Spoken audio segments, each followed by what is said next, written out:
Salam semua para tetua, jumpa lagi bersama Mimin di channel Alurmu. Semoga para pendengar Alurmu selalu senantiasa dinaungi kebahagiaan, kesehatan, serta rezeki yang cukup. Oke, Mimin langsung lanjut ceritanya. Selamat mendengarkan, dan hidupkan imajinasi para tetua. Cerita pun dimulai.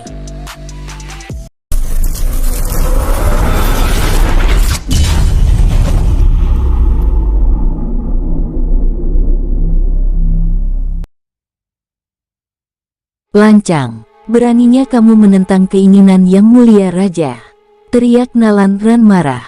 Jenderal, jaga sikap Anda, ucap Husan dingin. Yu Zaizi yang sudah merasa tenang sebelumnya kini menjadi tegang kembali. Dengan segera dirinya menghampiri Wei Liandong. Yang mulia raja, mohon pengampunanmu. Sebelumnya aku telah berjanji pada Tuan King Ruo akan mengantar mereka ke kerajaan Kuang. Jika yang mulia berkenan, biarkan aku menuntaskan pekerjaanku dengan mengantar mereka hingga tiba di sana. Setelah itu aku akan kembali. Wei Liandong mengerutkan keningnya.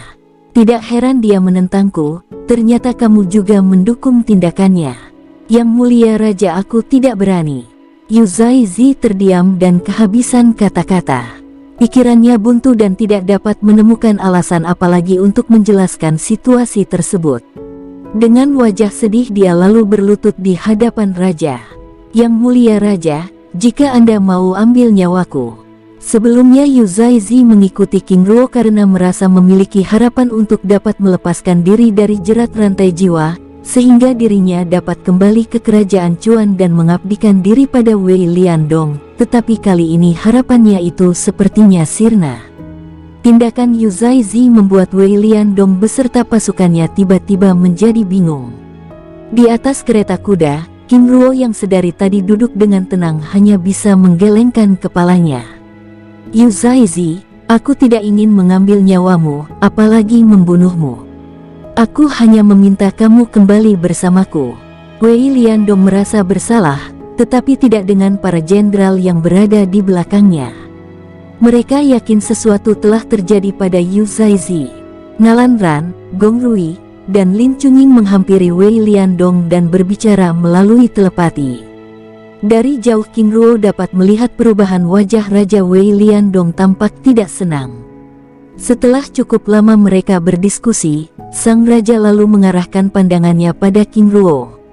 King Ruo, siapa kalian sebenarnya? Dan hal apa yang membuat kalian datang di wilayah kerajaanku? King Ruo dengan tenang lalu menunjukkan lencana giok putih bergambar pedang perak yang diberikan oleh tetua Jian Hyundai di Pulau Nanren sebelumnya.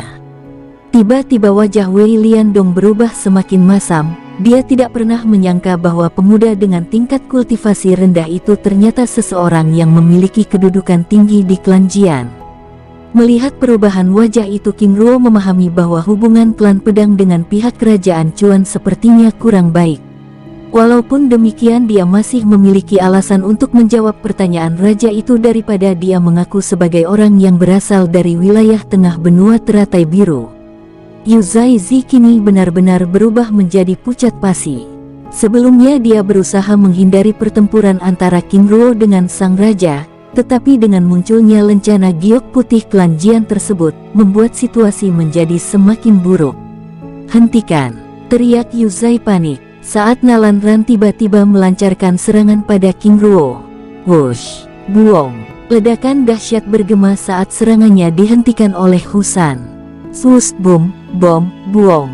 Nalan Ran terlempar hingga puluhan meter hingga menghantam pohon-pohon dan merobohkannya. Semua orang begitu terkejut dan tidak menyangka jika Nalan Ran yang merupakan ranah dewa langit tingkatan dasar dikalahkan dengan serangan tunggal. Sus! Yu Zaizi terbang menghampiri King Ruo dan berlutut di hadapannya. Tuan, lepaskan mereka semua, dan biarkan aku ikut bersamamu. Yu Zaizi, apa-apaan yang kamu lakukan? Teriak Wei Liandong marah. Yu Zaizi, ini adalah kali kedua orang-orang kalian melakukan tindakan kasar padaku, dan kamu tahu konsekuensinya. Aku mungkin dapat mengampuni kesalahanmu, tetapi tidak pada mereka yang menyerangku, ucap King Ruo. Di tempat lain, Nalan Ran yang terlempar baru saja berusaha bangkit berdiri, tetapi tiba-tiba Husan muncul di hadapannya dan mencengkram lehernya dengan keras. Kau begitu bodoh dengan bertindak sembarangan. Perlu kau ketahui, kau bukan tandingan tuanku, dan kau masih belum layak menghadapinya, ucap Husan dengan tatapan tajam. Nalan Ran yang kesulitan bernafas hanya bisa terdiam. Tubuhnya seperti mati rasa dan jiwanya mulai merasakan ketakutan yang luar biasa. Sus, Husan menghampiri King Ruo sambil membawa Nalan Ran dalam cengkramannya. Tuan, tolong lepaskan dia, ucap Yu Zaizi memohon. Saat melihat Nalan Ran yang mulai kehilangan nafasnya, Husan menggelengkan kepalanya. Tanyakan pada tuanku, ucapnya sambil menatap ke arah King Ruo. King Ruo dengan tenang menggelengkan kepalanya. Siapa yang berbuat dia yang bertanggung jawab, ucap King Ruo dengan dingin. Baru saja King Ruo mengakhiri kata-katanya, Husan tanpa ragu langsung meremukkan leher Nalan Ran yang masih berada di dalam cengkeramannya. Suasana kini benar-benar menjadi tegang. Gong Rui dan yang lainnya tidak pernah menyangka bahwa kelompok kecil itu berani membunuh jenderal kerajaan, bahkan di hadapan sang raja. Mereka semua menganggap tindakan Husan itu merupakan tantangan terbuka dan penghinaan secara langsung bagi pihak kerajaan Chuan. Para jenderal yang tersisa serta prajurit yang merupakan kultivator tingkat tinggi itu mulai bergerak mendekati King Ruo dan kelompoknya, tetapi dengan segera tindakan tersebut dihentikan oleh Yu Zaizi. Berhenti, apakah kalian tidak belajar? Jangan mempersulit keadaanku, ucapnya sambil meminta mereka untuk pergi. Belum sempat Yu Zaizi menuntaskan kata-katanya, Tuhai yang dari tadi terdiam tiba-tiba menyerang. Duar, ledakan dahsyat menggetarkan tempat itu yang disertai dengan terlemparnya tubuh Yu Zaizi hingga beberapa meter. Jenderal, kamu terlalu banyak bicara. Sudah tidak ada jalan kembali, sekalipun kamu telah membantu kami sebelumnya. Jika kamu berbicara lebih banyak lagi, maka aku tanpa segan menghancurkan kepalamu, ucapnya sambil meraih leher bajunya dan membawanya pada King Ruo. Yu Zaizi, aku memberimu kesempatan untuk memutuskan sikap. Apakah kamu mengikutiku atau mengikuti mereka, dan kamu tahu sendiri konsekuensinya, ucap King Ruo dengan santai. Yu Zaizi terdiam, begitupun Wei Liandong dan pasukannya. Mereka semua terdiam menunggu tindakan apa yang akan dilakukan oleh Yu Zaizi. Yang mulia raja, aku rasa mereka bukan berasal dari klan Jian, Gong Rui berpendapat.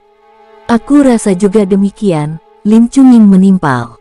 Tuan King Ruo, aku tidak akan mengikuti siapapun, tapi aku mohon lepaskan mereka, ucapnya sambil menatap rombongan dari kerajaan Chuan dengan sedih. Kalian pergilah. Anggap saja tidak terjadi apa-apa di tempat ini. Wei Liandong merasakan emosi membuncah di dalam dada, saat melihat kelompok kecil itu tidak menghormati keberadaannya, bahkan Yu Zaizi juga sudah tidak patuh padanya. Kalian telah memasuki wilayah kerajaan Chuan, tetapi tidak menghormati keberadaanku, apakah? Yang mulia raja, katakan saja apa maumu, tetapi jika ingin mengambil jenderal ini, aku tidak akan melepaskannya. Selain itu aku juga menegaskan bahwa kalian telah mengganggu perjalanan kami, ucap Husan dengan dingin. Dia memahami kediaman King Ruo merupakan bentuk penolakan secara halus.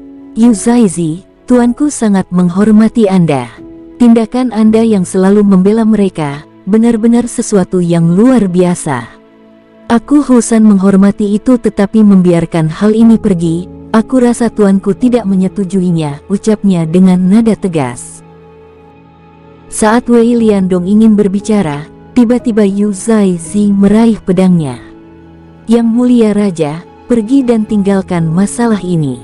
Jenderal, teriak Wei Liandong panik saat Yu Zaizi tiba-tiba menggorok lehernya.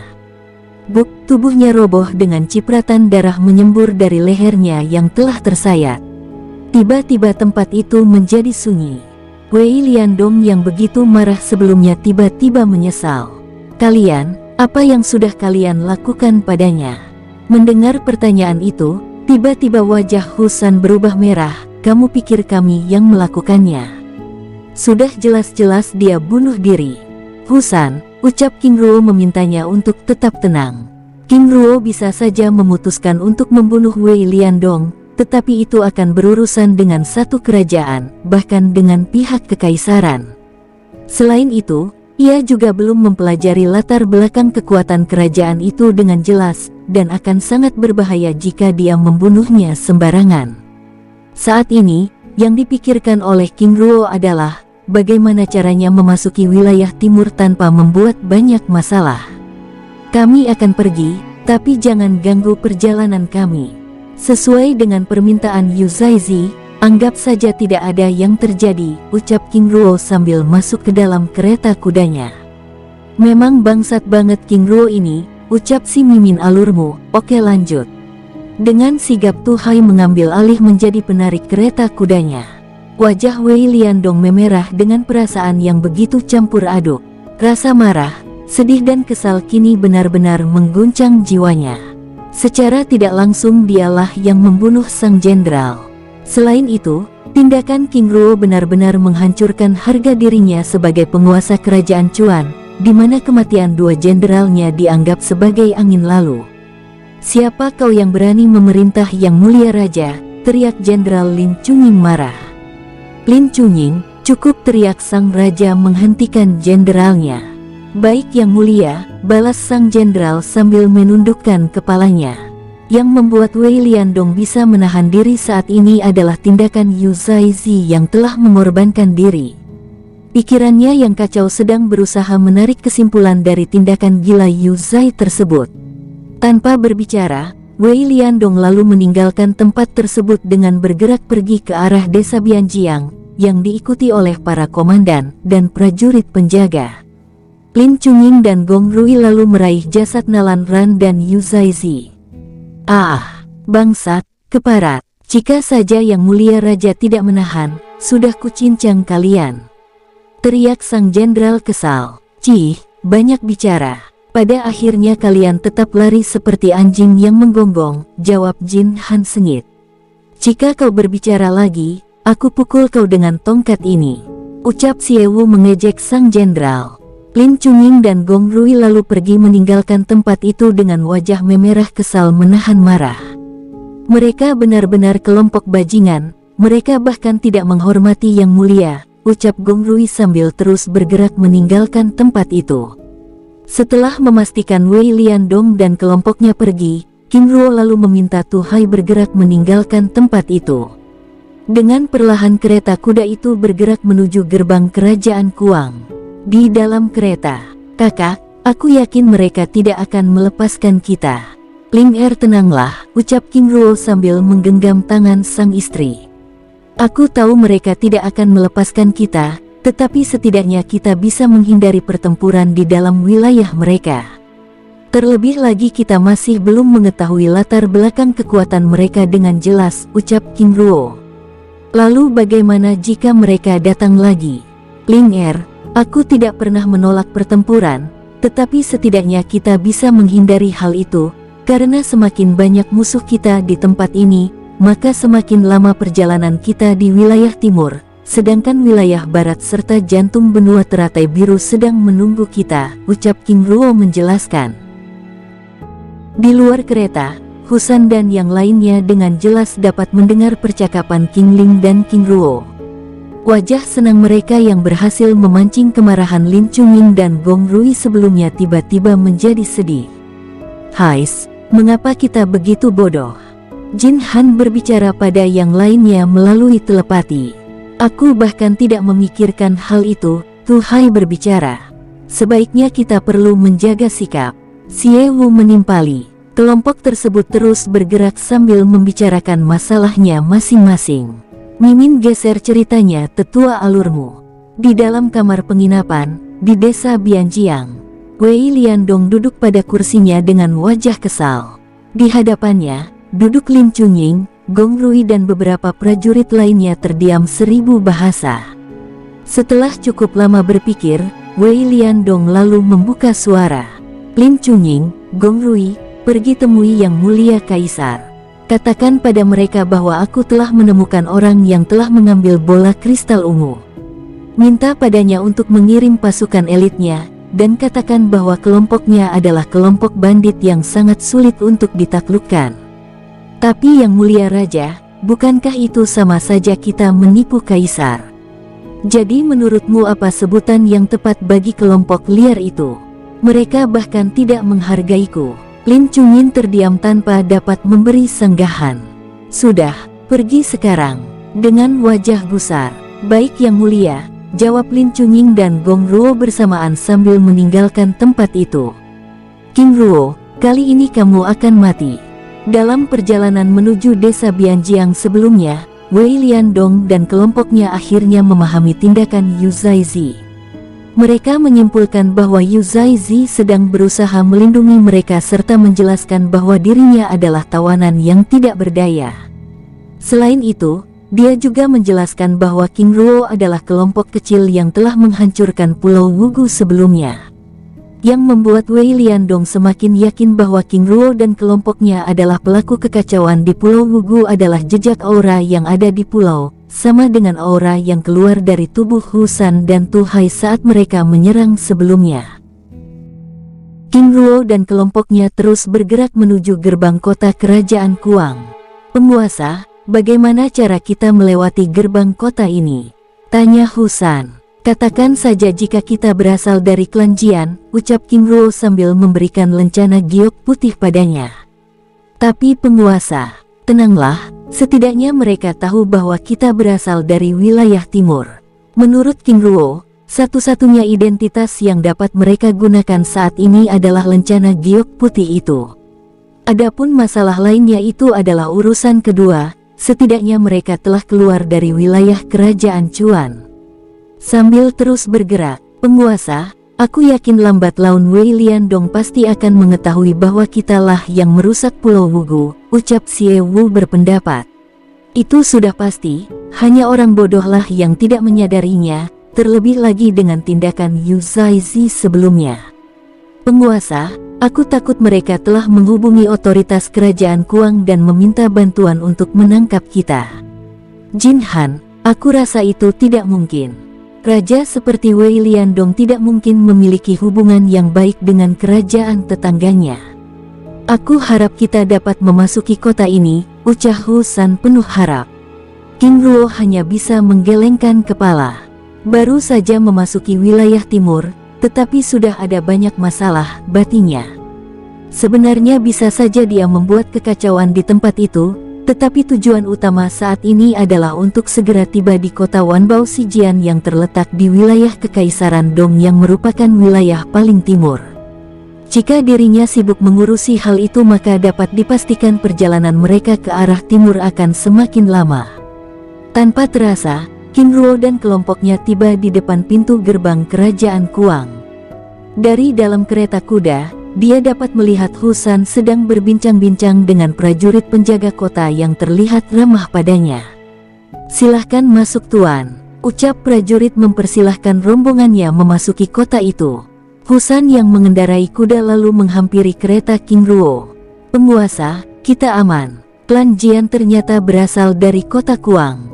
Mendengar kata-kata Husan, semua orang yang ada di tempat itu akhirnya merasa lega. Husan, sebaiknya kita mencari tempat penginapan terlebih dahulu. Dan sepertinya kita juga bisa beristirahat beberapa hari di kota ini, ucap King Ruo. Baik penguasa, jawabnya dengan penuh semangat lalu mendahului kereta dan mengawalnya dari arah depan. Di belakang kereta, Xie Wu dan Jin Han dengan tenang terus mengikuti kereta. Tidak lama kemudian, mereka tiba di halaman penginapan. Tuan-tuan, selamat datang di penginapan Bunga Krisan, ucap pelayan menyambut kedatangan mereka dengan hormat. Pelayan, aku ingin memesan beberapa kamar, dan aku ingin kamar terbaik untuk tuan dan nyonya kami, ucap Husan sambil membayar biaya penginapan tersebut. Baik tuan, jawab sang pelayan lalu pergi mempersiapkan kamar yang dimaksud sambil memanggil penjaga lainnya untuk menyambut King Ruo. Di dalam kereta, kakak, apa memang seperti ini rasanya dilayani? Aku rasa demikian, tapi apakah Ling Er menyukainya? King Ling menggelengkan kepalanya. Aku juga, ucap King Ruo. Saat Husan keluar dari dunia jiwa dan menemani perjalanan King Ruo, Dia selalu bertindak sebagai seorang pelayan dan mewakili semua pekerjaan yang dilakukan. Bahkan Jin Han dan yang lainnya juga selalu bersikap seperti seorang pelayan. Saat mereka sedang berbincang-bincang, tiba-tiba pelayan penginapan kembali menghampiri mereka. "Mari Tuan," ucap sang pelayan. King Ruo dan King Ling keluar dari kereta kuda lalu mengikuti sang pelayan menuju kamar penginapan.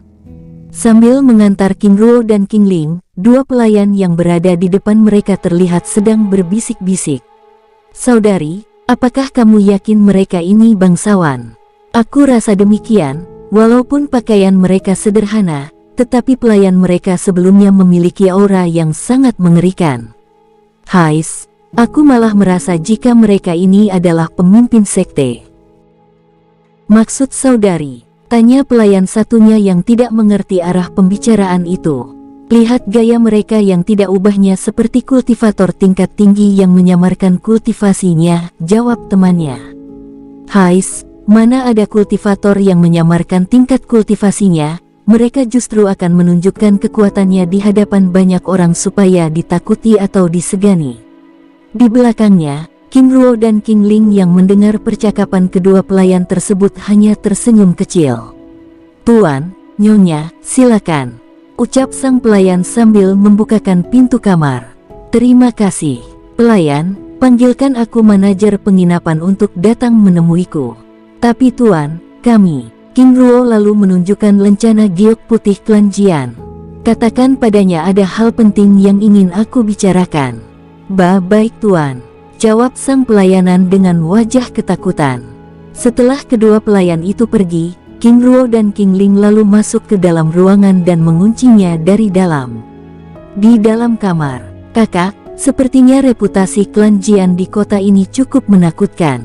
"Aku rasa demikian," jawab King Ruo sambil merebahkan tubuhnya di atas tempat tidur. Mereka berdua menyadari ketakutan dari wajah kedua pelayan sebelumnya. "Ah," ucap King Ling sambil merebahkan diri di sisi King Ruo. "Akhirnya kita dapat merebahkan diri juga," ucapnya sambil meregangkan tubuhnya. Di sisinya, tampak King Ruo sedang berpikir. Teringat dalam pikirannya rangkaian peristiwa sejak mereka tiba di kota Chengxi Bao. Secara tidak sengaja memasuki dunia Ziran Zisen, terlibat dalam pertempuran melawan pasukan bunga perang, hingga membuat masalah di klan Ling, dan membuat masalah di Pulau Wugu hingga tiba di kota Kuang.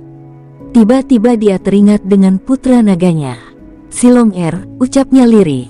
Dia semakin tidak sabar untuk bertemu dengan putra naganya tersebut dan memberinya teknik gerbang 9 naga yang telah dimilikinya. "Kakak, aku hanya sedang memikirkan putra kita yang nakal itu. Aku harap saat ini dia sudah berada di Sekte Gunung Emas." "Aku harap demikian, semoga saja dia tidak menyusahkan nenek buyutnya." King Ling tersenyum kecil. "Aku harap demikian," ucapannya sambil tersenyum hangat. Saat mereka sedang berbincang-bincang, tiba-tiba pintu kamar mereka diketuk oleh seseorang. "Siapa?" tanya King Ling. "Manajer penginapan Nyonya." "Baik, tunggu sebentar," jawab King Ruo sambil beranjak dari tempat tidur untuk membukakan pintu kamar. Serak, pintu kamar terbuka. King Ruo dan sang manager sama-sama terkejut. "Komandan Jian Nan, Jenderal King Ruo." Hahaha. Suara tawa mereka menggema di depan pintu kamar, sehingga membuat King Ling beranjak dari tempat tidur dan menghampiri mereka. "Kakak, ada apa?" tanya King Ling kebingungan. "Istriku, dia adalah Komandan Jian Nan dan kebetulan dia adalah orang yang berasal dari klan Jian." "Komandan Jian Nan, dia adalah istriku, Duan Ling," ucap King Ruo memperkenalkan istrinya. King Ruo lalu mempersilahkan sang manajer yang merupakan komandan pasukan Pilar Timur itu masuk ke dalam kamar. Tampak keceriaan di wajah Jian Nan. Dia tidak pernah menyangka akan bertemu dengan King Ruo di kotanya, bahkan di dalam penginapannya. "Jenderal, bagaimana ceritanya Anda bisa berada di tempat ini?" tanya sang komandan penasaran. King Ruo tersenyum kecil. "Komandan Jian Nan, aku dan istriku memang sengaja datang ke wilayah timur untuk datang ke kota Wanbao Sijian," jawab King Ruo sambil tersenyum. "Jenderal, dalam rangka apa Anda mengunjungi kota itu?" Satu-satunya tempat terlarang di kota itu adalah makam waktu. Apakah Anda akan ke sana? Tanya sang komandan. King Ruo menganggukkan kepalanya. Jian Nan dengan wajah terkejut menggelengkan kepalanya.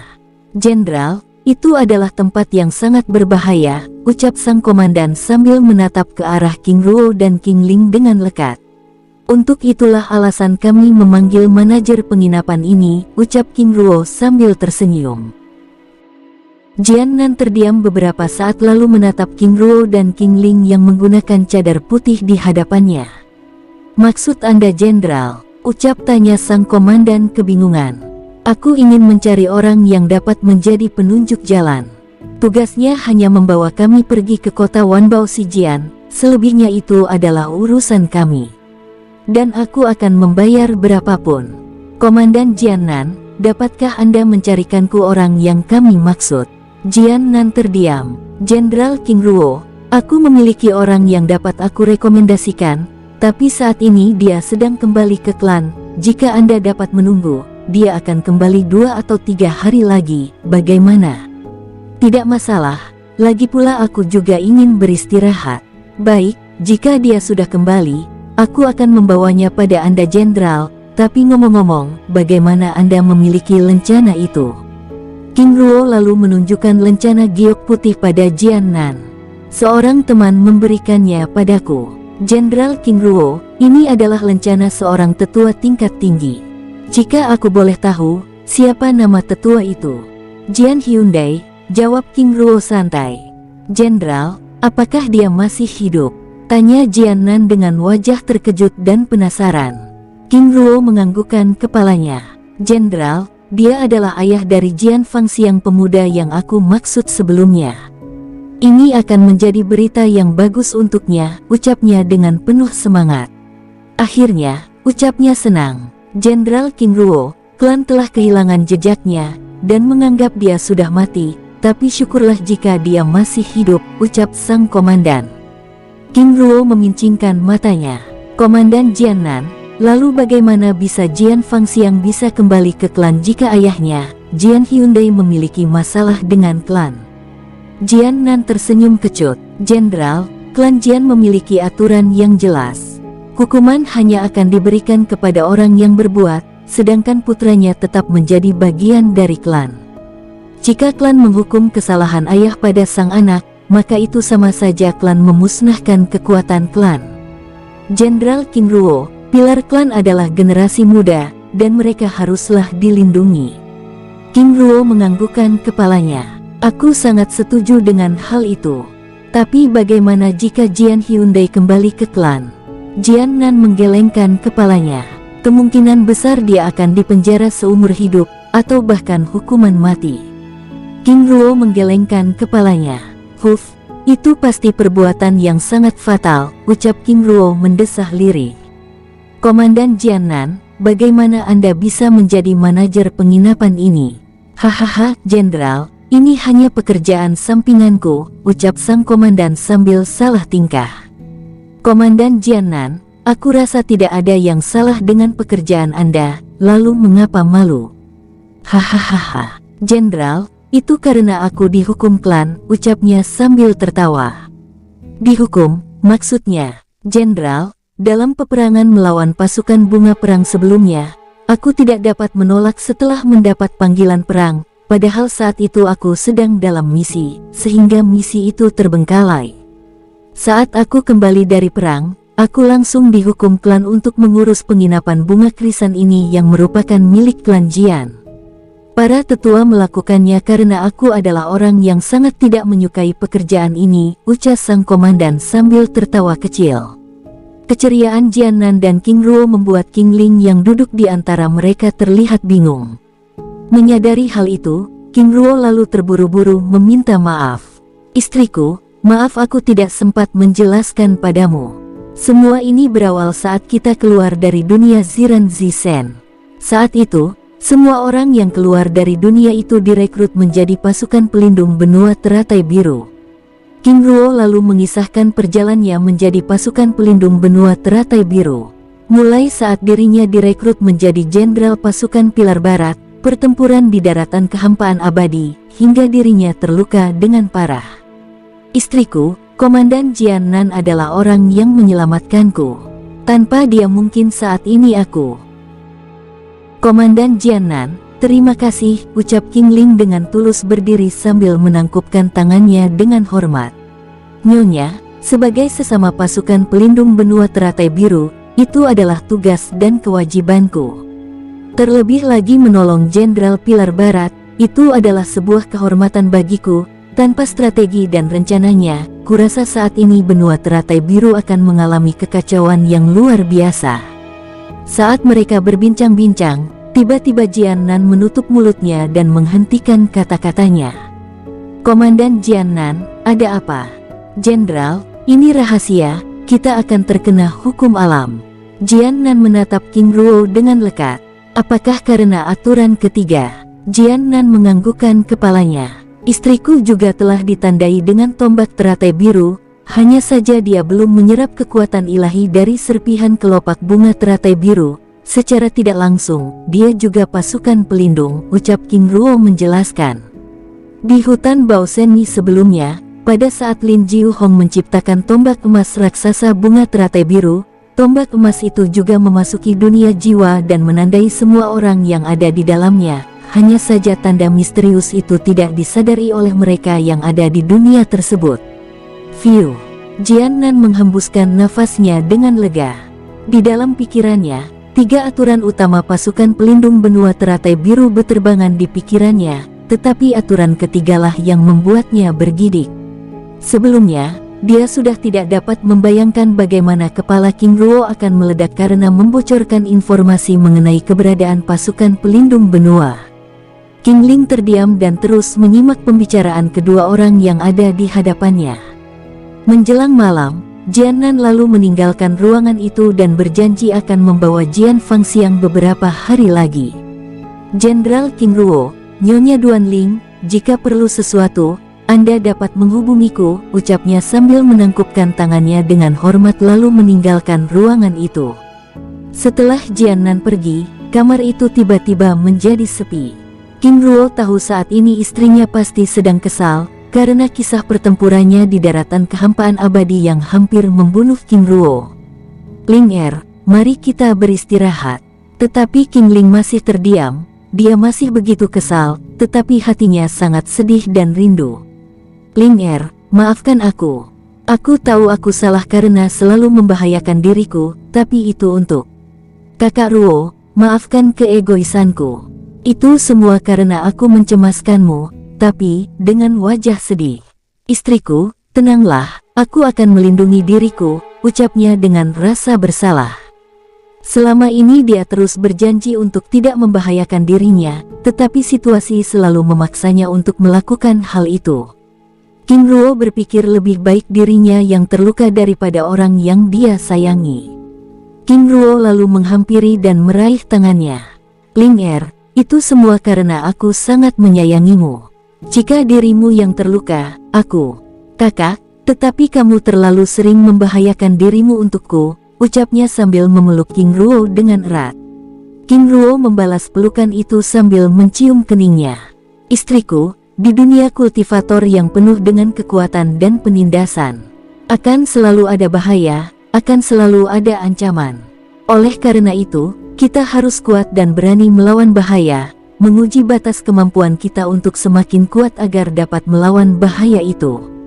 Jika aku yang terluka, itu adalah sebuah kewajaran, tetapi jika dirimu yang terluka, lalu di mana tanggung jawabku sebagai seorang suami yang melindungi sang istri? Kakak, bagaimana jika tidak ada orang lain yang menolongmu? Ucapnya sambil mengeratkan pelukannya. King Ruo terdiam. Aku percaya langit akan menolongku. Ling kita hidup di dunia yang penuh dengan penindasan yang mengandalkan kekuatan. Kadangkala kita membunuh lawan dan menumpasnya hingga ke akar-akarnya agar tidak menimbulkan masalah di masa depan. Kadangkala kita menggunakan seluruh kekuatan kita untuk membela yang lemah dan menegakkan keadilan. Kadangkala ada hal sederhana yang secara tidak sengaja kita lakukan, justru menolong kita di saat kita membutuhkannya. Tapi kakak, kita tidak boleh terlalu mengharapkan pertolongan orang lain. Istriku, bukan itu maksudku, aku bahkan tidak pernah memikirkannya. Kakak, ucapnya sambil menatap lekat wajah sang suami dengan tersenyum lembut. Dari pancaran mata sang suami, dia dapat melihat ketulusan dan kesetiaan serta penghormatan sang suami yang begitu luar biasa padanya. Tetapi tindakan King Ruo yang selalu membahayakan diri untuk melindunginya, itu membuatnya begitu sedih. Suamiku, aku sangat menyayangimu, batinnya. Di hadapannya tampak King Ruo masih terdiam menatapnya dengan lekat. Kakak, mari kita beristirahat. King Ruo menganggukkan kepalanya dengan lembut lalu menggendong tubuhnya. Hihi, apakah ada yang lucu? Tidak, hanya saja sudah lama kakak tidak melakukannya. King Ruo hanya tersenyum kecil sambil terus membawa tubuh itu lalu meletakkannya ke atas tempat tidur. Di kamar lain, Husan, Jin Han, Xie Wu dan Tu Hai sedang beristirahat di sebuah kamar besar. Mereka sedang berbincang-bincang dengan santai sambil menikmati arak yang mereka bawa sendiri. Di depan mereka, Tu Hai yang merupakan junior di kelompok tersebut menatap Husan dan yang lainnya dengan sangat hormat. Kebaikan serta keramahan mereka membuatnya semakin menyukai ketiga orang itu. Dari penjelasan Husan, Tu Hai akhirnya mengetahui bahwa King Ruo yang dia layani saat ini merupakan pewaris tunggal serta pewaris sah tahta kerajaan Shen Luo yang merupakan salah satu kekuatan utama yang ada di daratan ilahi. Saudara Tu Hai, apa yang sedang kamu pikirkan? Minumlah, ucap Xie Wu membuyarkan lamunannya. Tu Hai tersenyum hangat. Aku tidak pernah menyangka bahwa di luar dunia Ziran Zisen ternyata ada tempat yang begitu luar biasa, dan sepertinya aku menyukainya, ucapnya lalu meneguk minumannya. Hahaha, tawa mereka pecah. Saudara Tu Hai, kita akan berpetualang di benua ini. Bersama penguasa muda, semuanya akan menjadi luar biasa, ucap Jin Han dengan bangga. Saat mereka sedang berbincang-bincang, tiba-tiba Husan mendapat pesan jiwa dari King Ruo. Saudara sekalian, aku mendapat pesan dari penguasa muda, kita akan menunggu 2 atau 3 hari lagi, dan penguasa muda mempersilakan kita untuk beristirahat dan menikmati kota ini. Apa? Benar, penguasa muda tidak akan membohongi kita. Husan menegaskan. Saudara, kita akan bersenang-senang, ucap Jin Han dengan penuh semangat. Mereka yakin bahwa di kota Kuang mereka aman dari kejaran Wei Liandong dan kelompoknya. Mimin geser ceritanya. Di desa Bianjiang, Wei Liandong beserta rombongannya sedang membahas langkah yang akan mereka ambil terutama menyikapi kasus yang sedang mereka hadapi. Kali ini tujuan kita adalah menghabisi King Ruo dan kelompoknya, serta mengambil benda yang telah hilang dicurinya. Ingat, jangan sampai ada yang membuat masalah di kota Kuang. Saat ini misi kita adalah mengikutinya. Kita akan menyerang ketika mereka sudah berada di luar kota. Baik yang mulia. Wei Liandong lalu mengakhiri pembicaraan itu dan memimpin pasukannya menuju kerajaan Kuang. Mimin geser lagi ceritanya, tetua alurmu. Jantung benua teratai biru. 3 cahaya keemasan terus bergerak mendekat wilayah perbatasan Sekte Gunung Emas, lalu berhenti dan turun di gerbang bagian luar. Tidak lama kemudian, swus, swus, satu regu pasukan panah angin yang bertugas di sekitar tempat itu muncul di tempat itu. Tuan-tuan, Anda memasuki wilayah Sekte Gunung Emas, tempat ini terlarang dan saat ini Sekte sedang tidak menerima siapapun. Mohon pengertiannya. Sang komandan pasukan memberi penjelasan dengan ramah. Komandan, kami, tuan-tuan mohon pengertiannya. Sang komandan memotong pembicaraan sang pemuda. Komandan, biarkan aku menuntaskan pembicaraanku terlebih dahulu. Wajah sang pemuda mulai terlihat kesal.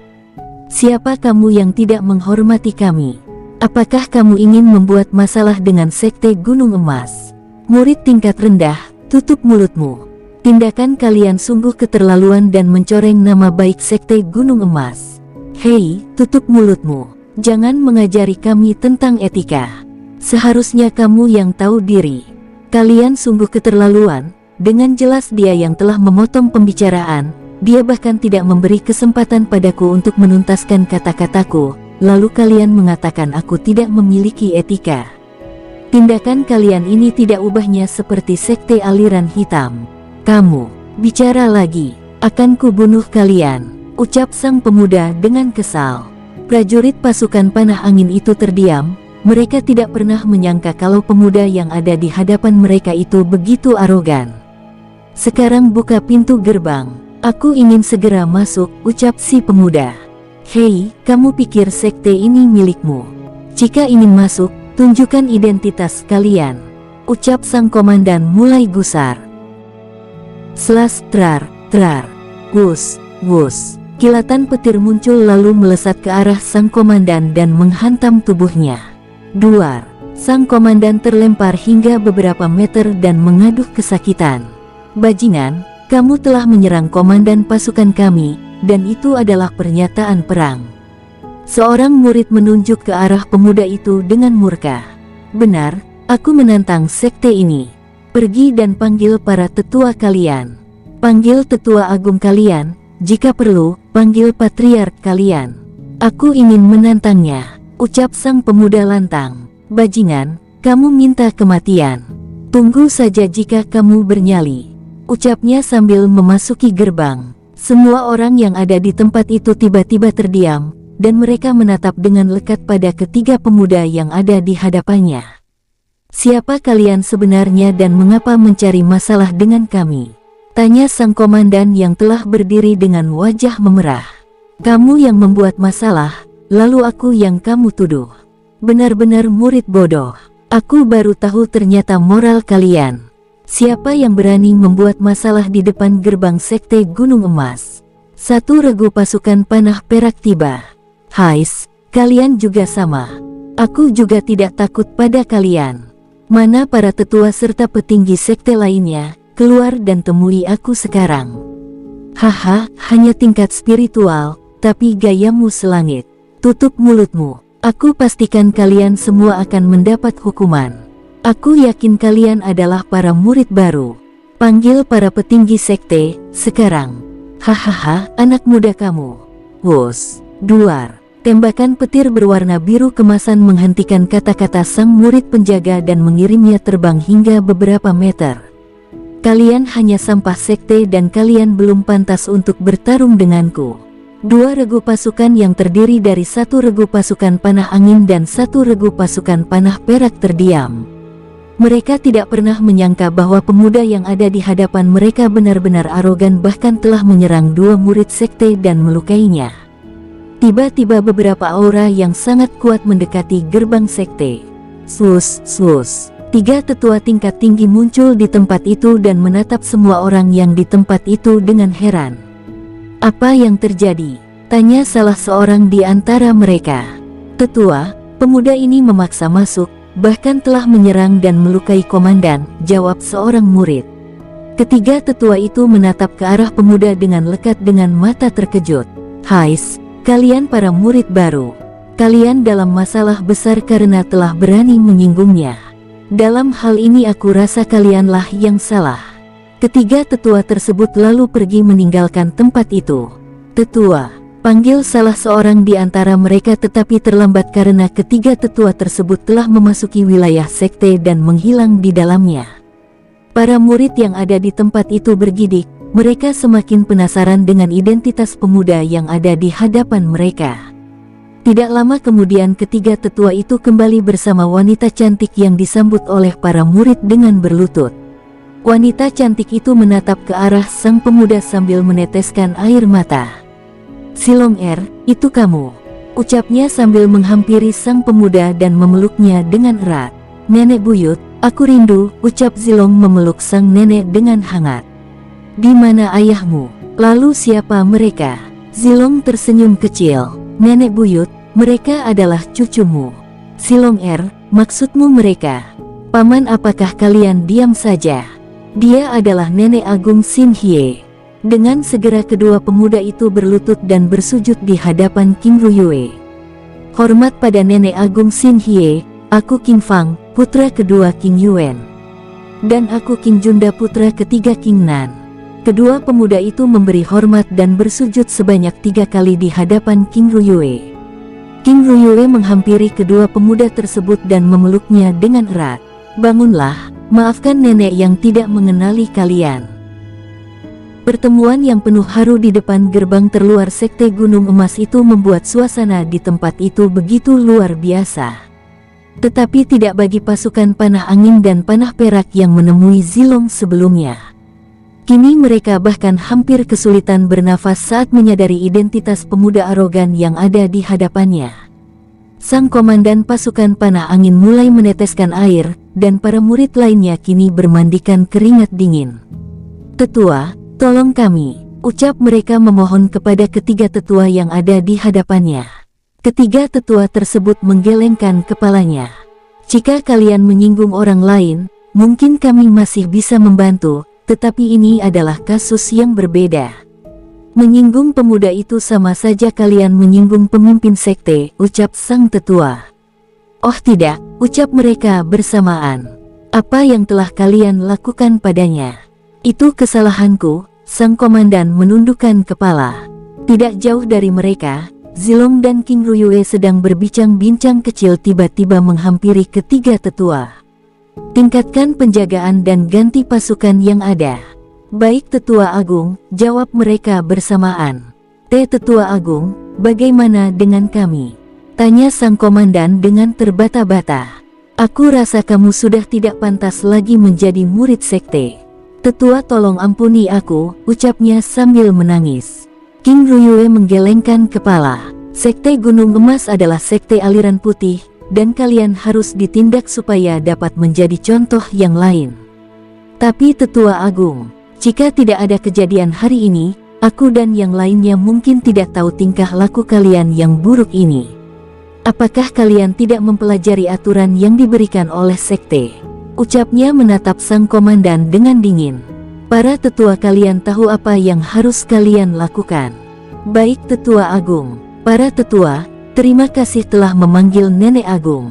Aku ingin kalian menindak sang komandan dan dia." Ucap Zilong sambil menunjuk dua orang lainnya. "Tuan muda, bagaimana dengan yang lain? Hukuman hanya diberikan pada siapa yang berbuat. Walaupun demikian, mereka juga harus mendapat bagiannya. Mereka harus dididik supaya benar-benar menjadi murid Sekte Gunung Emas." Kekecewaanku memuncak pada saat mereka membiarkan sesuatu yang salah terjadi di depan mereka, bahkan mendukungnya, dan itu bukanlah tindakan murid Sekte Aliran Putih. Matanya yang tajam menatap pasukan panah perak yang berada di sisi yang lain. "Kalian juga seharusnya dapat berpikir dengan benar. Perlu kalian ketahui, 5 kilometer dari gerbang ini bahkan tidak ada yang berani mendekatinya. Lalu bagaimana mungkin kami yang hanya 3 orang berani menginjakkan kaki di depan gerbang ini?" ucap King Zilong lantang. Kedua regu pasukan itu terdiam. Mereka menyadari kesalahannya, tetapi nasi telah menjadi bubur, dan mereka harus bersiap-siap menerima hukuman yang diberikan oleh para tetua tersebut. King Ruyue hanya bisa menggelengkan kepala dan tersenyum. "Dia benar-benar terlihat seperti ayahnya," ucapnya kagum. "Para tetua, kami akan pergi. Masalah ini semuanya aku serahkan pada kalian."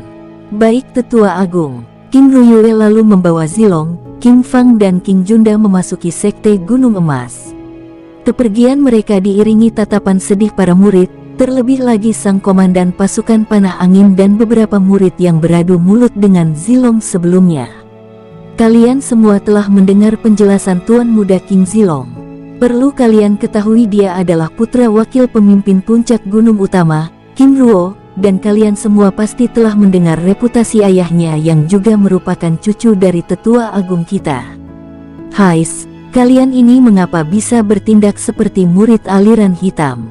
Kalian semua ikut kami." Ke-20 murid yang terdiri dari pasukan panah angin dan pasukan panah perak itu lalu pergi mengikuti ketiga tetua.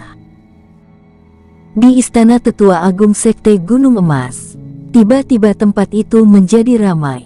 Di dalam aula, telah hadir Helong dan istrinya Niza, Hielong dan istrinya Luniu, dan Yang Gang beserta istrinya Sulian. Di hadapan mereka duduk 3 anak kecil yang menatap Zilong dengan lekat. "Paman, Bibi, mereka."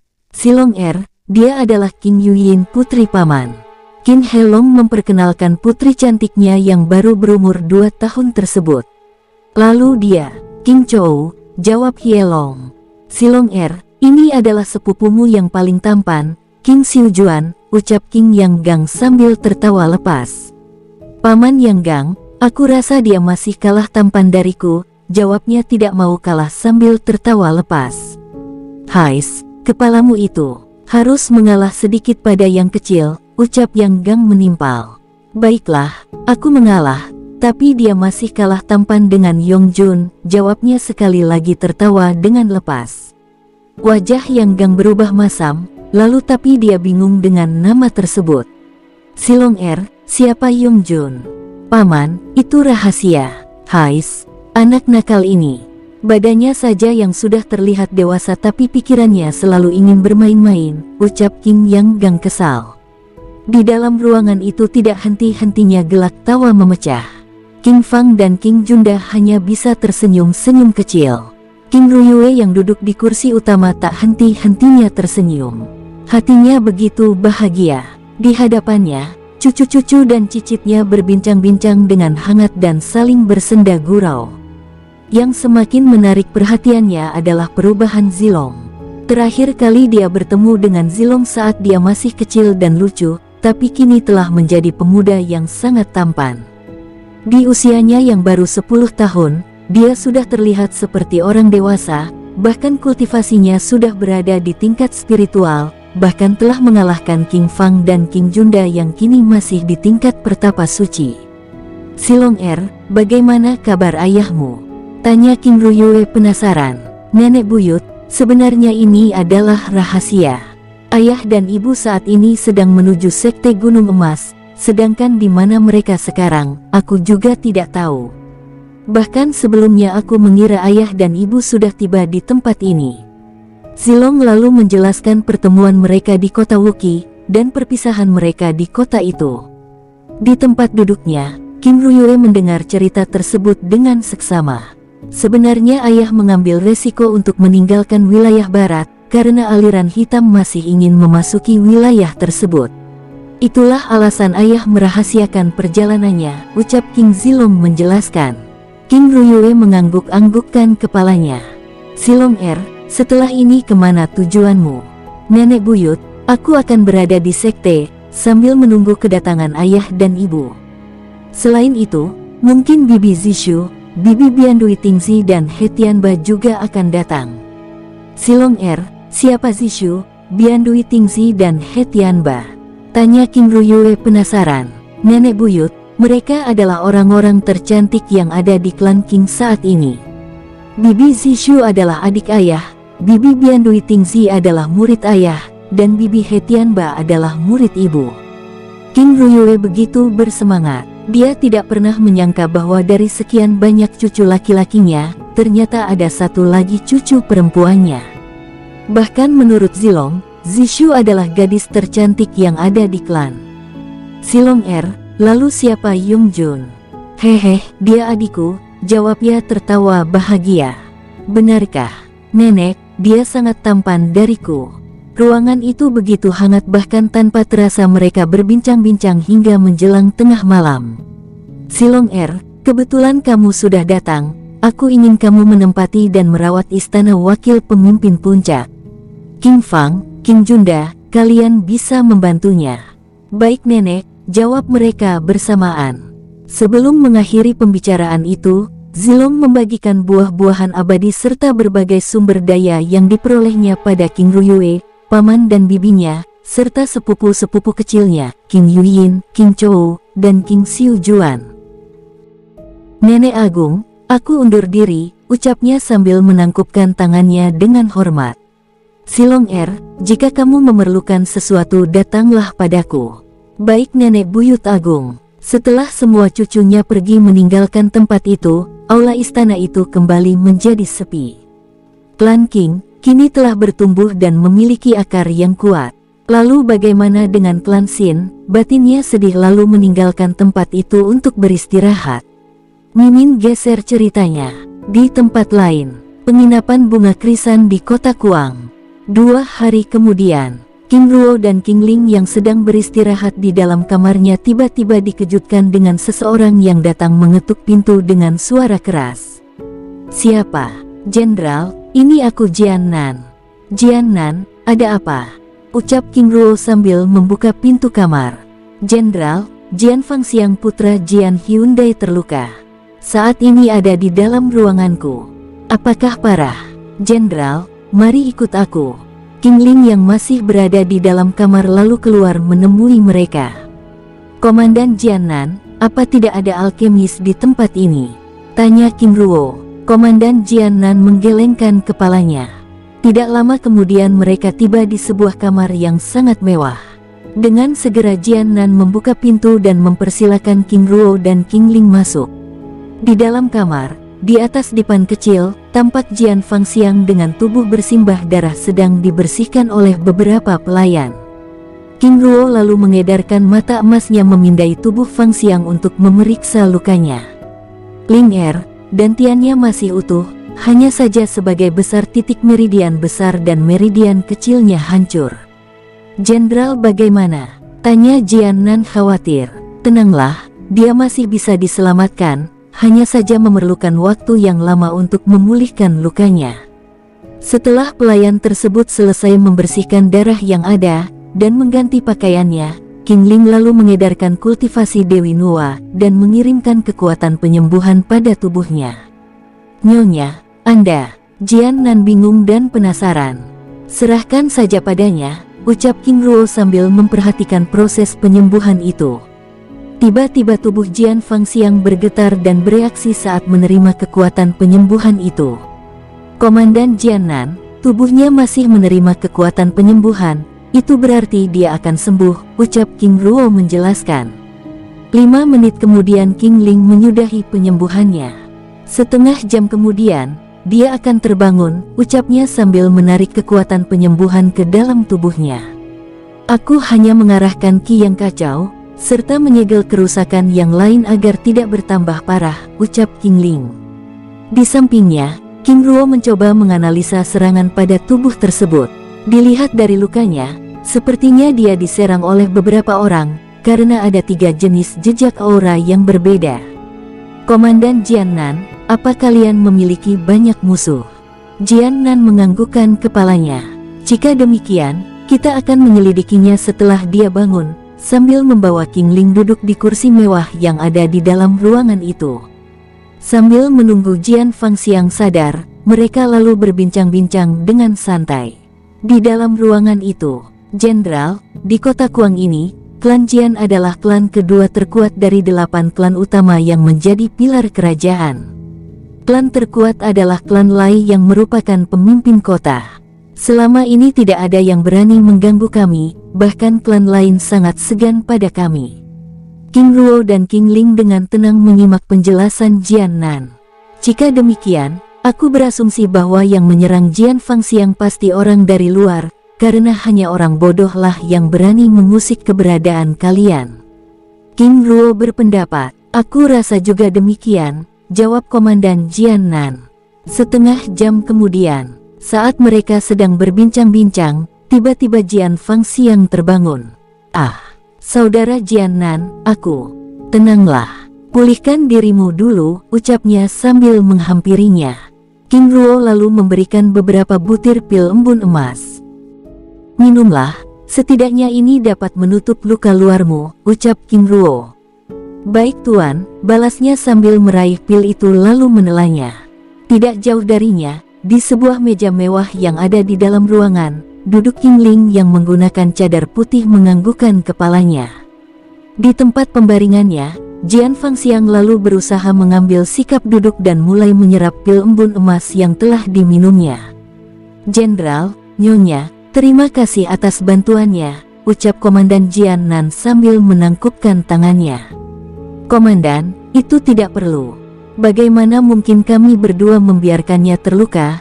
Terlebih lagi dia adalah putra sahabatku," jawab King Ruo sambil tersenyum tulus. 1 jam kemudian, Jian Fangxiang menghentikan tindakannya lalu menghampiri King Ruo dan yang lainnya. "Bagaimana dengan lukamu?" tanya Komandan Jian Nan sambil mempersilakannya duduk. Seperti yang saudara lihat, jawabnya pelan. Saudara Fang Xiang, mereka adalah Tuan King Ruo dan istrinya Duan Ling. Merekalah yang menyembuhkan lukamu sebelumnya, ucap sang komandan sambil memperkenalkan King Ruo dan King Ling. Tuan, Nyonya terima kasih, ucapnya sambil menangkupkan tangannya dengan hormat. Fang Xiang, perlu kamu ketahui, Tuan King Ruo adalah sahabat ayahmu, ucap sang komandan. Apa? Tuan, apakah benar demikian? Dengan wajah terkejut, bahkan sampai berdiri dari duduknya, King Ruo menganggukkan kepalanya. Fang Xian, duduklah. Aku dan ayahmu, Jian Hyundai tanpa sengaja bertemu di Pulau Nanren. Saat itu, dia sedang terluka parah, bahkan telah kehilangan tingkat kultivasinya. Tuan, lalu bagaimana keadaannya saat ini? Tanyanya dengan mata berbinar-binar. Tenanglah. Aku yakin saat ini dia telah memulihkan tingkat kultivasinya. Tuan, jika aku boleh tahu, di mana letak Pulau Nanren itu? King Ruo tersenyum kecil. Itu adalah tempat yang sangat jauh. Walaupun kamu tahu, aku rasa dengan tingkat kultivasimu saat ini, kamu tidak akan pernah sampai ke tempat itu, jawab King Ruo. Tuan, tolong beritahu aku. King Ruo menganggukkan kepalanya. Wilayah barat. Pulau itu ada di selatan bagian barat benua teratai biru. Apa? Bagaimana bisa? Aku juga tidak tahu bagaimana ayahmu bisa tiba di tempat itu, tetapi dia telah menyerahkan lencana ini padaku, ucapnya sambil menunjukkan sebuah lencana giok putih yang diberikan oleh Jian Hyundai sebelumnya. Tuan King Ruo, ini memang benar milik ayahku, lalu mengapa dia memberikannya pada Anda? Tanyanya. King Ruo menggelengkan kepalanya. Aku juga tidak tahu, tetapi yang pastinya dia saat itu sedang melarikan diri dari kejaran orang-orang dari klan Jian. Kebetulan sekali aku telah bertemu denganmu, ucap King Ruo menjelaskan sambil memberikan lencana giok putih itu padanya. Jian Nan dan Jian Fang Xiang terdiam. Mereka memahami kemarahan dari Jian Hyundai yang menolak untuk menjadi anggota klan Jian lagi. Saudara Fang Xiang, jika boleh tahu, bagaimana Anda bisa terluka sebelumnya dan siapa yang telah menyerang Anda? Tanya Komandan Jian Nan tiba-tiba mengalihkan pembicaraan. Jian Fang Xiang menggelengkan kepalanya. Aku benar-benar tidak tahu siapa mereka. Saat itu aku yang sedang keluar dari lingkungan klan hendak menuju tempat ini. Di hutan perbatasan klan, tiba-tiba aku diserang. Saat itu ada 3 penyerang yang merupakan kultivator tingkat dewa. Beruntung saat itu aku ditolong oleh seseorang yang aku tidak ketahui dan membawaku ke tempat ini. King Ruo, King Ling dan Jian Nan terdiam. Bagaimana bisa demikian? Mereka menggunakan topeng. Saat itu tiba-tiba mereka muncul di hadapanku dengan menggunakan topeng perak. Tanpa berkata-kata mereka langsung menyerang. Komandan, apakah kamu tahu orang yang membawanya ke tempat ini? Tanya King Ruo. Tuan King Ruo, orang yang membawa saudara Fang Xiang ke tempat ini adalah seorang tetua di klan kami. Aku bahkan telah meminta keterangan padanya tetapi dia juga tidak mengetahui penyerang tersebut. Jika demikian, biarkanlah. Suatu saat, pasti si pelaku akan menunjukkan diri. Untuk saat ini, prioritas pertama adalah memulihkan diri, ucap King Ruo sambil memberikan berbagai jenis sumber daya langka untuk menyembuhkan lukanya. Tuan King Ruo, terima kasih. King Ruo menganggukkan kepalanya. Sembuhkanlah lukamu. Komandan Jian Nan, kami undur diri, ucap King Ruo lalu meninggalkan ruangan itu. Setelah King Ruo dan King Ling pergi, Jian Fang Xiang yang begitu penasaran sebelumnya lalu menanyakan identitas King Ruo dan King Ling. Saudara Jian Nan, siapa sebenarnya mereka itu? Saudara Fang Xiang, mereka adalah 2 Yumu dari wilayah barat. Walaupun kultivasi mereka terlihat tingkat rendah, tetapi mereka adalah kultivator tingkat tinggi yang menyamar. Perlu saudara ketahui bahwa mereka adalah orang yang ingin menggunakan jasa Anda untuk pergi ke kerajaan Wanbao Sijian yang terletak di wilayah Kekaisaran Dong. Saudara, urusan apa yang membawa mereka pergi ke tempat yang paling jauh itu? Jian Nan menghela napasnya. Mereka ingin pergi ke makam waktu. Apa? Apakah mereka ingin mencari mati? Ucapnya terkejut. Bersambung, Sampai ketemu di episode selanjutnya. Semoga kalian semua selalu terhibur, dan terima kasih.